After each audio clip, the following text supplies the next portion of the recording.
So we're gonna go ahead and get started. And if there are any questions, please feel free to use the chat, and we'll be sure to answer them as best we can. So I'll send it over to Melina to get started. Okay, so my name's Melina. I'm the Vice President of Sales here at G Hardy Tours. And 2 weeks ago, I was in Japan for 6 nights and I inspected all of the services. And I can say that this is going to be a life-changing, beautiful trip. What we're going to do is go over the travel infrastructure. We'll talk about safety, supervision, what it looks like to take a credit course abroad, what the day feels like, and how it flows. And if you have any questions, just put in the chat and we'll answer it as we go. Kathy Young is the Chief Academic Advisor, and Brian Bana is the Experiential Learning Leader, and he is available for all parent questions following the meeting. Okay, so tonight we will talk about staff, academics, price and inclusions, accommodation meals, supervision and safety, and I'm going to talk about Japan specifically this evening.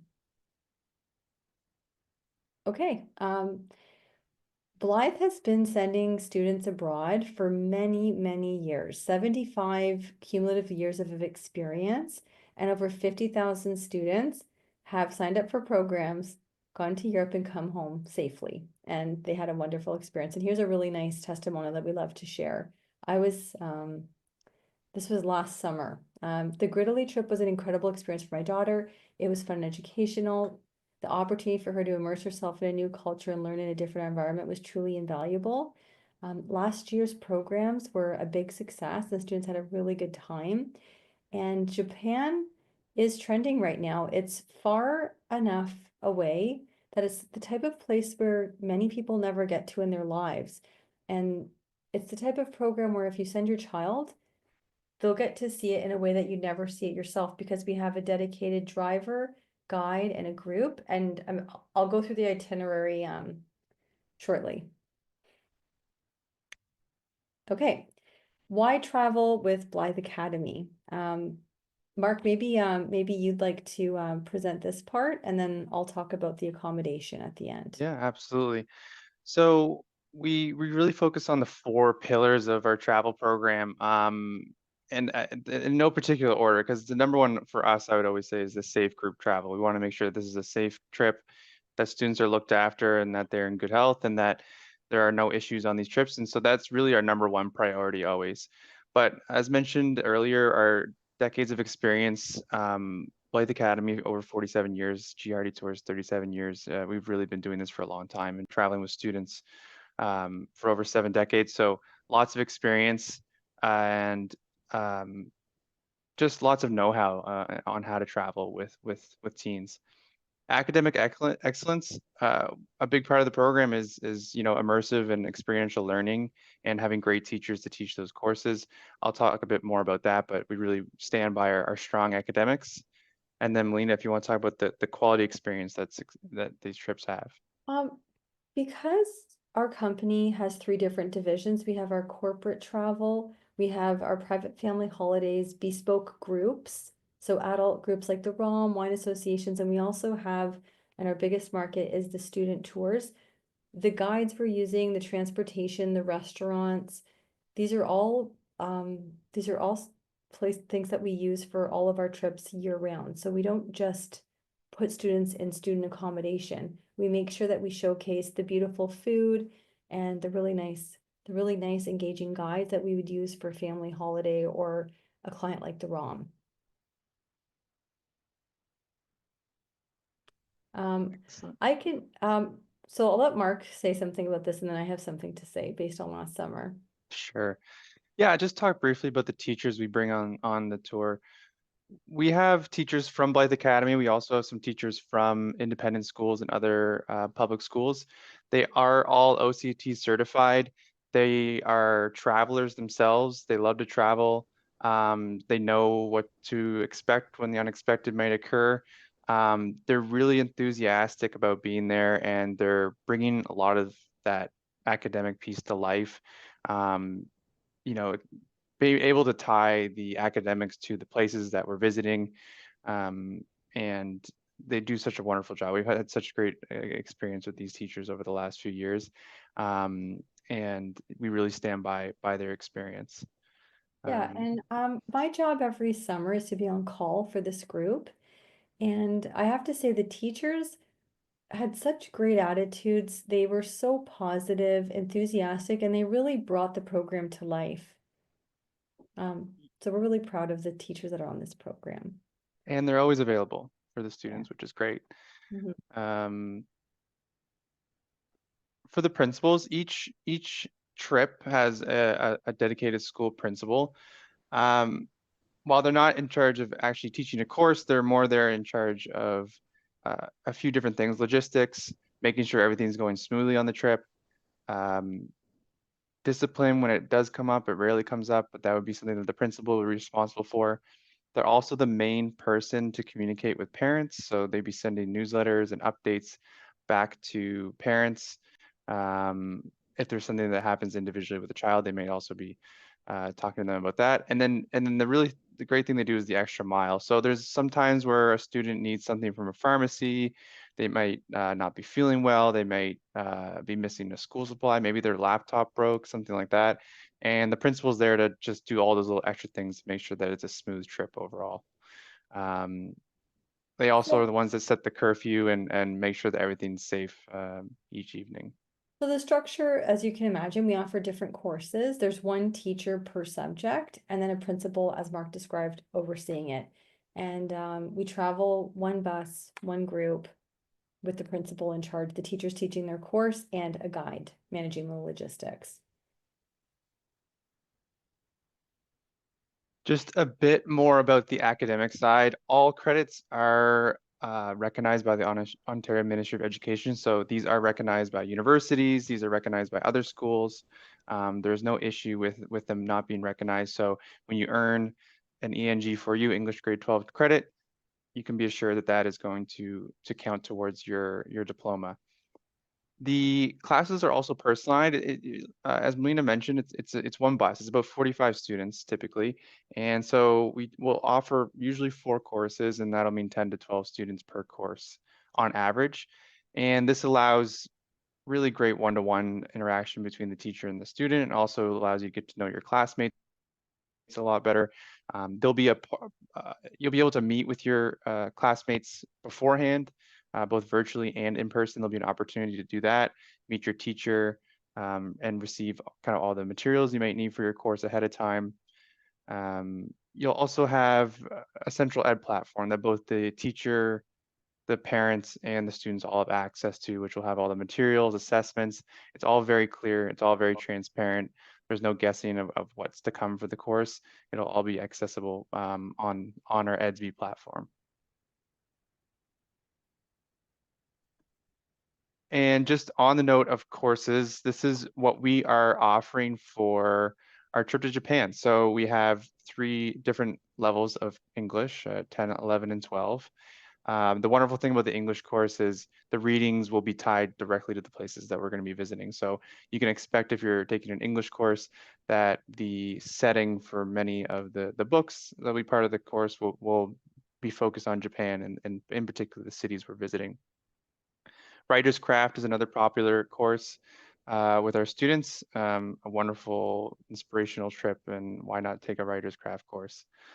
Photography, another very popular course.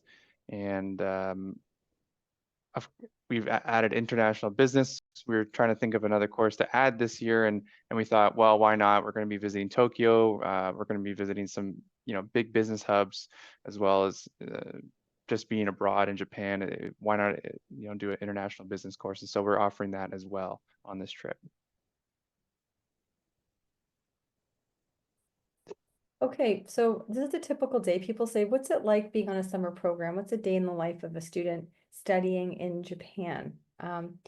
Breakfast is around 8 o'clock. We break out into our classes. The classes aren't a classroom as you can imagine it. This is an experiential learning trip. So if you're reading a poem about an area of Japan that was set in a place in Japan, we're going to go sit and we're going to have a look at the city while we're reading the poem. Or if there's food in the store, we're going to go try the food. And we're going to be using the places that we're visiting as our campus. In the afternoon, we have some programmed and included activities, and we'll do a quick run through the itinerary and you'll see what I mean by that. We do group dinners, and I can honestly say one meal was better than the next when I was in Japan. Everything was so fresh and flavorful that I actually came home with all my spices, and I've been cooking Japanese food. I loved it so much. And then at 11 o'clock, we do curfew and sign in. There is a little bit of free time after dinner for the students to be in controlled and supervised safe groups, and then lights out.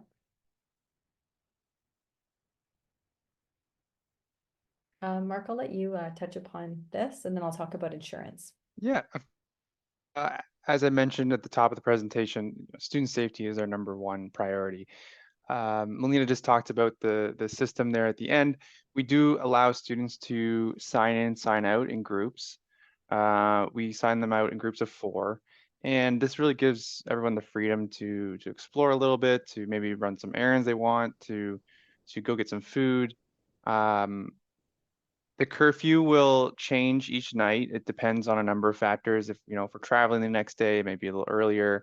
If we have to get up early, or if there's something happening that night, we may change the date at the time of that. But we do allow students to sign out in groups and sign back in, and before doing the room checks. There is a zero tolerance alcohol and drugs. Um, Pretty straightforward for this type of trip. We don't tolerate that at all. In terms of medical access, we want to ensure that, if again, it's very rare, but sometimes it happens where there's something that needs medical attention, and we have access to high quality and quick high quality access to doctors and medical staff as needed.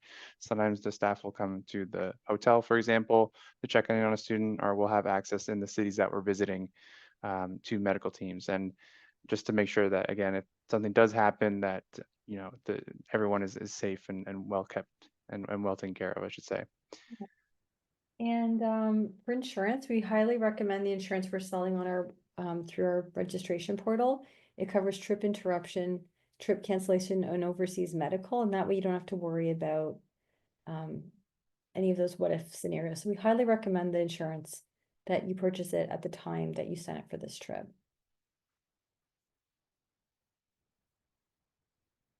Okay, I think we'll just click on the itinerary and I'll do a quick walkthrough here. So we board a flight and we fly to Osaka via Vancouver.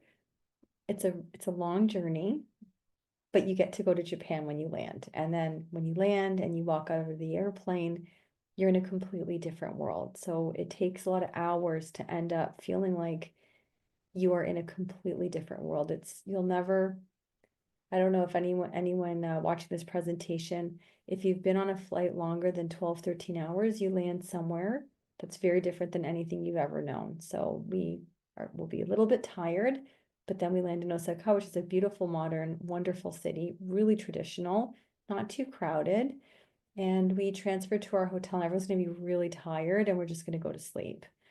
The next day, like I said, every day, I won't say it every day, but we start our day by breaking off into teacher-led groups and working on our course. What I'm talking about now are the excursions and inclusion. So just imagine yourself waking up, having breakfast, doing your class, and then this is what comes next. We're going to take the group on a guided tour of the Osaka Castle, and there's this beautiful boat ride at the base of it. And here's just some images of the castle, and you'll learn about the history of the town. If we keep going down, the city is really high buildings. I was blown away. So we're going to take you to an observation platform there, and that you made a sky building. I felt like I'm from Toronto. I went to New York and I was just blown away at how much higher the buildings were. And then I went to Osaka and I was just blown away. It was like triple New York. And then I went to Tokyo and I was like, wow. Okay, the next day we're going to take you on a very powerful, important excursion to Hiroshima. There's a peace memorial, and you're going to learn about what happened there with the atomic bomb. You're going to hear personal stories, and you're going to learn how it made a lasting impression on Japan. So this is a really powerful, moving excursion, and that's we're going to take the Shinkansen bullet train to get there and back. Next day, back to Osaka. focus on the courses. And then the next day, we're gonna do a Japanese cooking class. And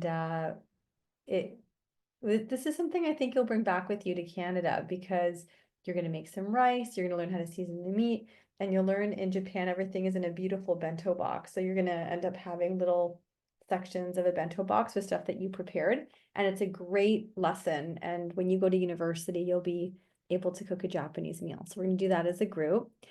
The next day we go to Kyoto, which is a very traditional, beautiful kind of, when you think about, not like there's the Tokyo Japan that you imagine, but then there's the traditional temples and nature, and that is Kyoto. One of the interesting areas that I went to just outside of Kyoto was, and we're going to take you there, is Nara, where 1400 years ago, the residents of the town of Nara decided to feed the deer. And so deer would come and they would feed them. And I guess the deer decided, well, why would I live in the mountain when I can get free food from this place called Nara?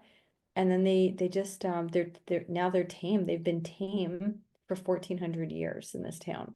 So you can pet them. They're walking around. They're like hanging out by the Buddhas um and the temples.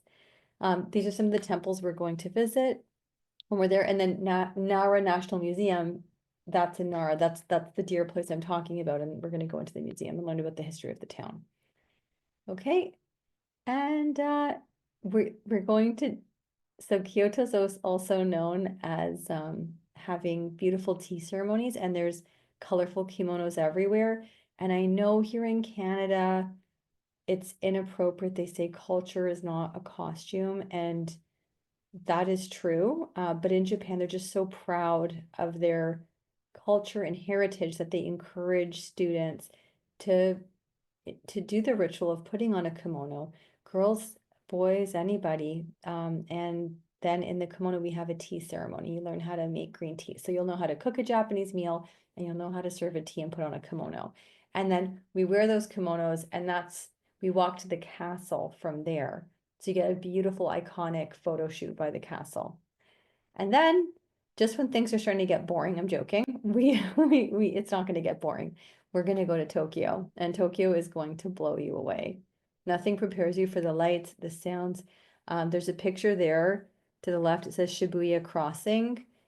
It is, the height is unbelievable.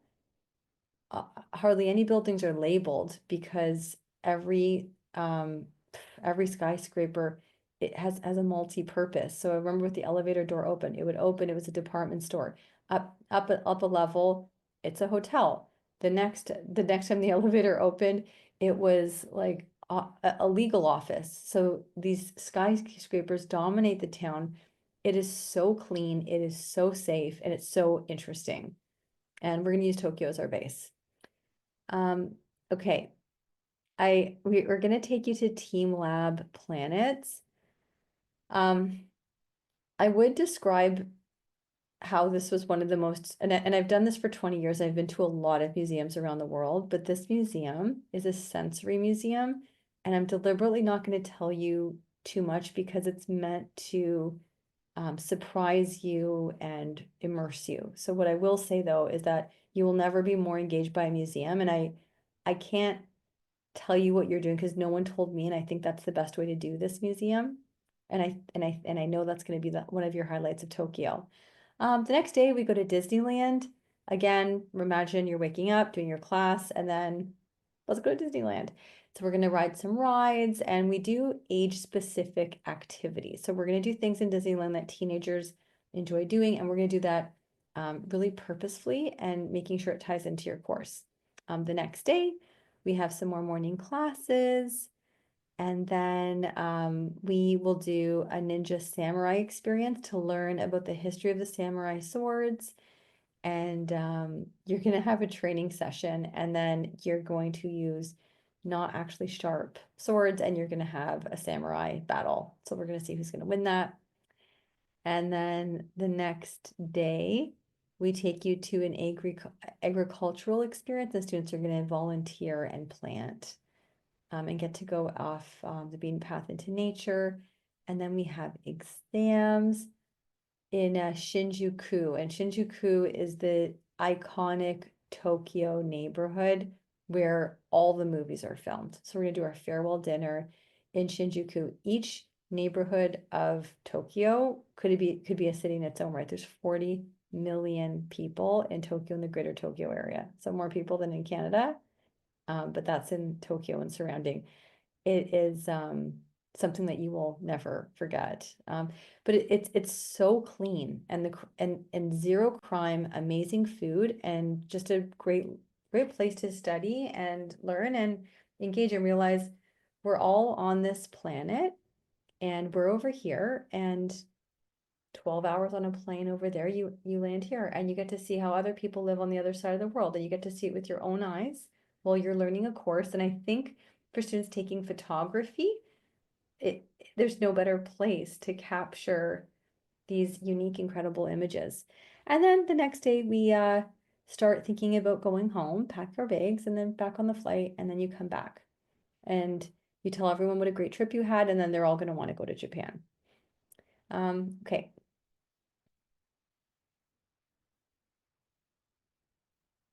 So, what's included in the tour price? It's all inclusive. It's airfare, accommodation, transportation, breakfast and dinner, breakfast every day, some lunches if we have to pack a lunch, and then dinner almost every night.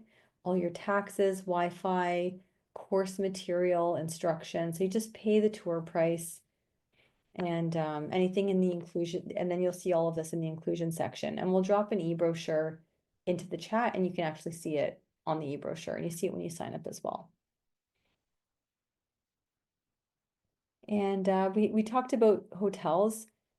I was in Japan. I checked out these hotels and I vetted them. They're clean, they're safe, they're comfortable, and you're gonna have a really good sleep because we have a really busy fun schedule, but you're gonna feel very comfortable. There's air conditioning, so you don't have to worry about being uncomfortable. And all the beds are individual beds. Yes, that does always come up Yeah. as a question. It's individual beds. There's no sharing beds. It will be double, triple, or quad occupancy. It depends But on the hotel. always your own bed. Always your own bed. And you can pick your roommate. Yeah. And oftentimes people make friends and they change them. And so if one hotel you want to have, room with this person, and the next hotel you want to room with another person, we can typically accommodate that. Um, and yeah, yeah, that question always just comes up. So I just always want to mention that. Great. Okay. All allergies are fine. The meals aren't really complicated. Some countries you go and there's a curry and well, what's in it? Well, 18 things. But in Japan, the meal is always deconstructed.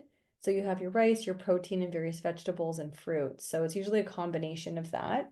And so it's really easy for us to accommodate any allergies. Breakfast are at the hotel buffet.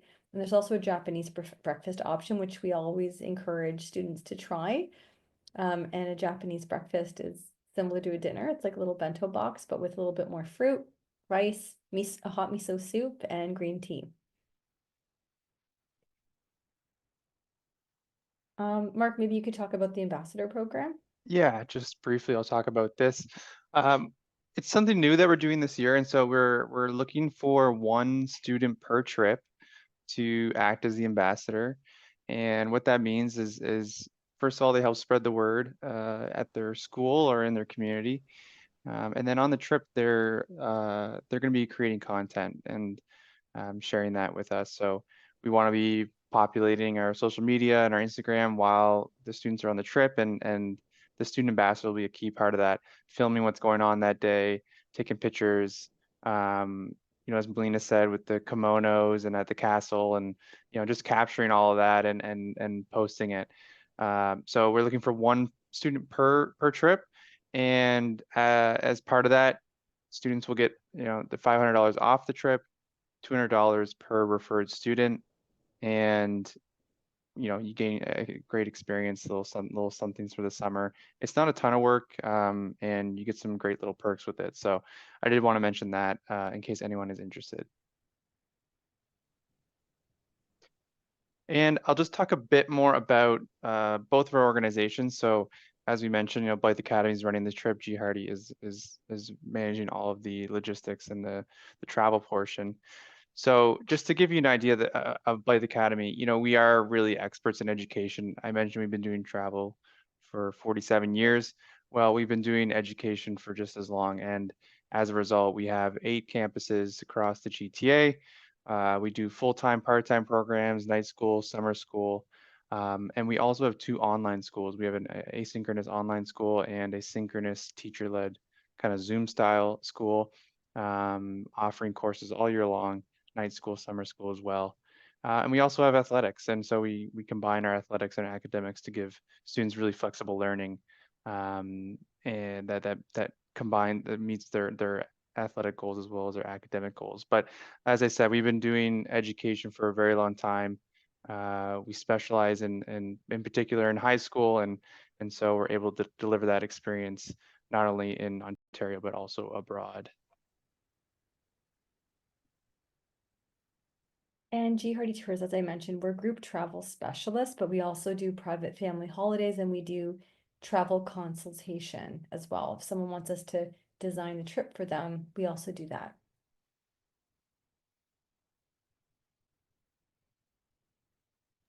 Some great referrals. Mark, do you want to talk about that? Yeah, I mean, I just highlighted the pieces, and then we hear this all the time. Program of a lifetime, one of the greatest experiences of my life.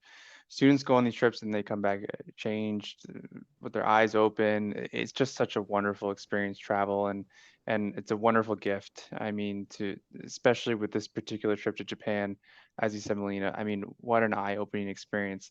It's great to travel to Europe. Our students love going to Europe and going to Greece and Italy. It's just it is there's more westernization there, and this trip in particular to Japan will really open your eyes up to the world that exists out there. And so it's just a wonderful experience. We've always hear just great stories from our students and from our parents after they come back from these trips.